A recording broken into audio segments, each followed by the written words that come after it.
started about 3 years ago, and our initial focus was on domestic products. So we developed a model of designing a range of furniture parametrically using intelligent 3D modeling, which gave us this great opportunity to customize to a very high level all of our products and reduce the time it would take to customize those products. And we're very excited about that.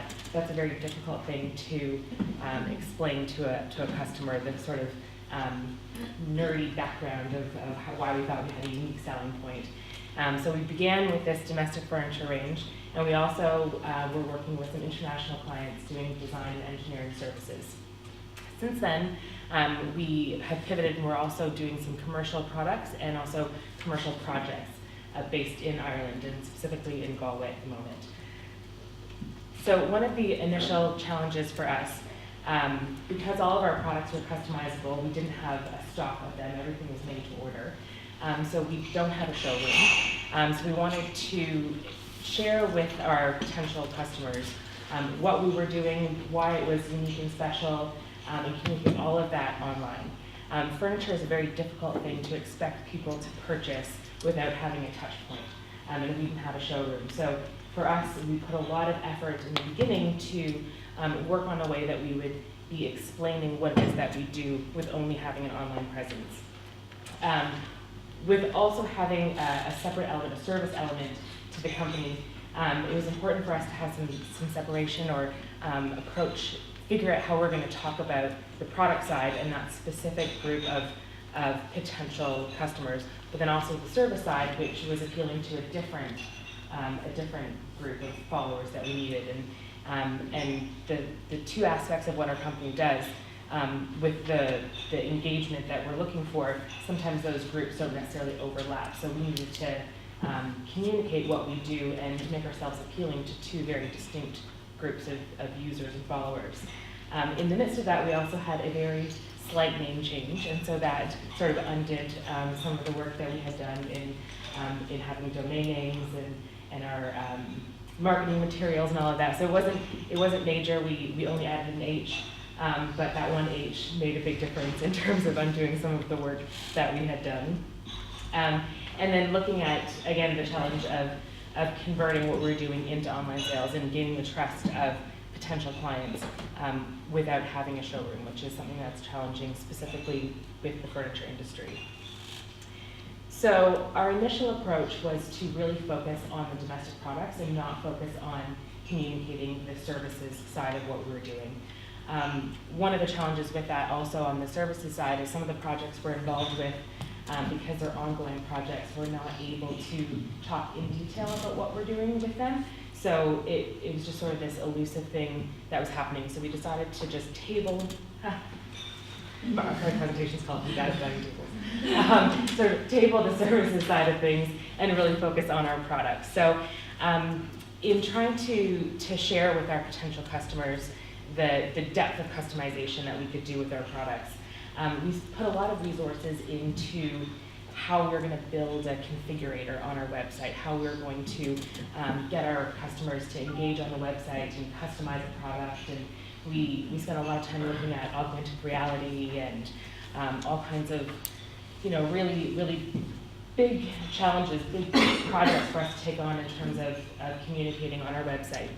And we also had a pretty text-heavy website as well, because sometimes I think we found it a little bit challenging. I don't know if any of you folks do, to kind of rein in your story.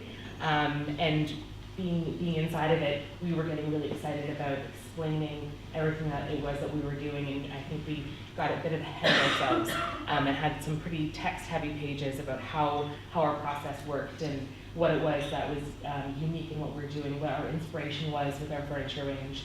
And so we had a lot of pages on our initial website, a separate page for every specific product, and spent a lot of time focusing on an e-commerce site and also how we would engage with and facilitate sales outside of Ireland, and looking at having different currencies and translating our pages, and we were thinking really big with that.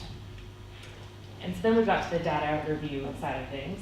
And we were really building our initial website and our initial presence from instinct and what we thought would work and what we thought should work. And we were right in some regards, and we were wrong in some regards, and that's where the data review part was really important. And as a group of designers, I don't think any of us were particularly comfortable in jumping into the Google Analytics pool. But I chose this picture in particular. These are two of my colleagues adjusting our kitchen dresser at a photo shoot that we had about a year ago. And I just think that's a good expression. As a group of furniture designers, we're meticulous with the detail that goes into the process of designing and making our products. And it was really important that we applied that same focus in looking at the data of our website, because that's the most important product we have in terms of selling what we do. But also there's so much of it. And so it was really important that we focused on a few areas that we could feasibly understand and grasp and act on. I think that was one of the most important realizations for us, that we were looking at data that when we were understanding it and dissecting it, that we could have action points following from it. So a big one for us that we looked at was the location of visitors that were coming to our site, where they were. Initially, a lot were from Galway, and we noticed a huge trend in Dublin, so that was important for us to note. We looked at the engagement, the landing pages that people were coming to, what the flow of what page they were going to from one to the next. I know there'll be some experts talking about Google Analytics a little bit later, but for us, we were looking at where they were landing and where they were dropping off, where they were leaving our site, where the referrals were coming from. So specifically in terms of social media, we went gung-ho at the beginning of Facebook, Twitter, Instagram, LinkedIn, everything. And then it was important to know where we were actually getting people back to our site from. So for us, the majority of people that were coming to our site from social media referrals was Twitter and Instagram. So that taught us that we needed to kind of focus more on those areas. Looking at the duration that people were on our site, and if they were actually getting through all those text pages, or they were interested in that tech side of things. But ultimately, what our goal was is that people would get to a product and want to buy that product and make a sale. So we need to see where they were going within our site, and then looking at keywords that were driving people to our site. So then we went back to the drawing board and actually launched another website. So our first website, I think we're probably at version 4.0 at this stage, but we were really excited and put a lot of time, probably too much time and too much effort into this one website. And I think in the dream world, you launch the website, you make a big hype about it, and then you sort of wait for all of the masses of people to come wanting to buy kitchen furniture. And that doesn't always happen that way in reality. So about 6 months later, we actually launched an entirely new website. And that was based specifically on the data that we had seen from that first site that we had, and what our learnings were from that. So for us, we noticed that it was really important that we have a separation. So we actually have two sites at the moment. We have our furniture site, and then we have a site that talks about the services of what we do, so that we could separate those two company functions. And we could also eliminate some of the text that was there because it wasn't necessarily relevant for everyone that was going to each site. And we reorganized a lot of our information. We had noticed that people were spending about 3 minutes per session on our site, and they were going to between about 4 and 6 pages. Well, on our first website, we had probably 50 pages. On our new site, we reorganized information, looked at integrating text with images a bit better, and we actually have our site down to probably 7 core pages. And on those 7 pages, everything that we do and everything that we can provide is pretty much summed up on those pages. So if people are not interested in us at that stage, they're probably not going to be interested in us as they go in further. So it was really important for us to look at how we were presenting ourselves in such a much shorter time frame, in fewer pages and in a quicker amount of time. Throwing in some better visuals and a better hierarchy of important information to try and drive sales. And we also adjusted our sales model. So we realized that it's not realistic for us to think that someone is going to go through the full purchasing process on our website and buy a piece of furniture without having any contact with one of us. Again, it's a pretty big commitment. Purchasing a large piece of furniture, I think it's something that, especially if you're customizing it, you want to make sure that there's someone on the other end that's understanding what your wishes are for that piece.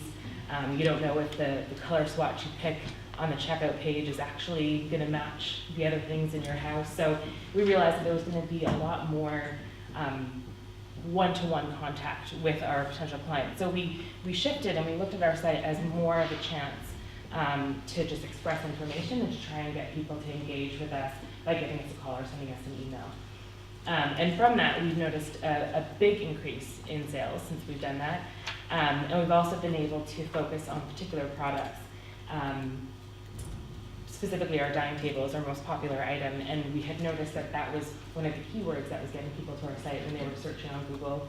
And when they were within our site, that was the most popular product page that people were going to. So it gave us a chance to splash our table across more pages on our new site, knowing that that's what our interested customers were most keen to see.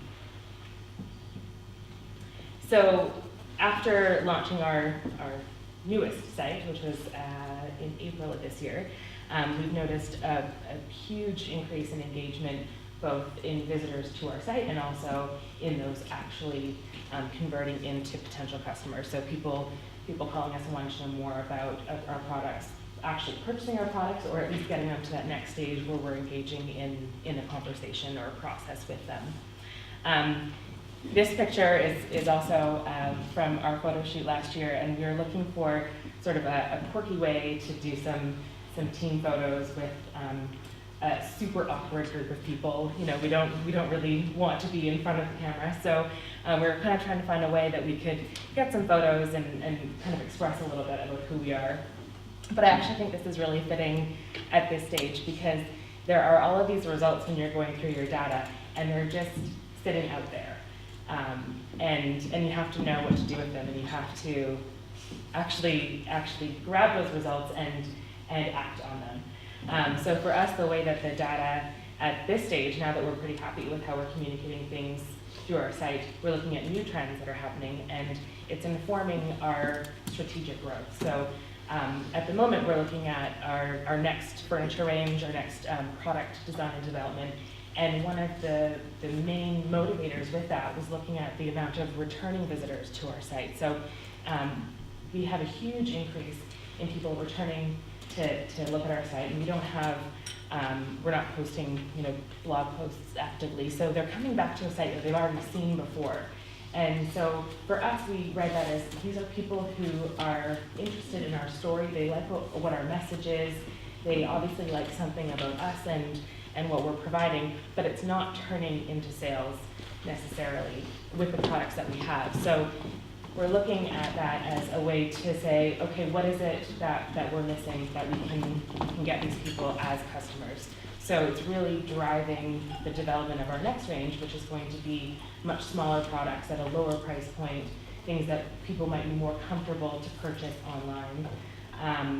And so that's just one of the examples of how we're sort of looking at the results and taking that data analysis and converting it into the actual strategy of what we're doing with our product development.